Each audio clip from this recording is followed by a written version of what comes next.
Hazrat Ibn Abbas radiyallahu anhu said, one may seek any help of the body during prayer. Abu Ishaq put his cap down and then lifted it. Hazrat Ali placed his palm on his left wrist except when he scratched his skin and did his clothes. Hazrat Qurayb, the slave freed by Hazrat Ibn Abbas radiyallahu anhu, reports that Hazrat Ibn Abbas radiyallahu anhu told him he stayed for a night with Hazrat Maimuna radiyallahu anha, who was his maternal aunt. He said, I laid transversely on the bed, whereas Allah's Apostle sallallahu alaihi wasallam and his wife laid longitudinally. So Allah's Apostle sallallahu alaihi wasallam went to sleep until the middle of the night or so.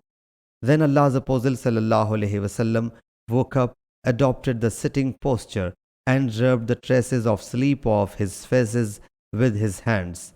Thereafter, he sallallahu alaihi wasallam recited the last 10 verses of chapter Al Imran.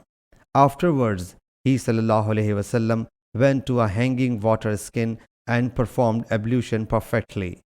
Then he sallallahu alaihi wasallam got up to perform prayer.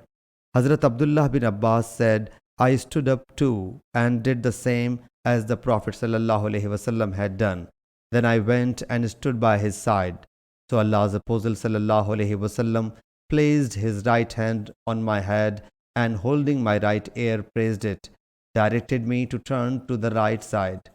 So he sallallahu alaihi wasallam performed 2 units, then 2 units, then 2 units, then 2 units, then 2 units, then 2 units, and then witr. Then he sallallahu alaihi wasallam lay down until the muazzin came. He sallallahu alaihi wasallam got up and performed 2 short units. Thereafter he sallallahu alaihi wasallam went out and performed the morning prayer. Sahih Bukhari, Hadith number 1198.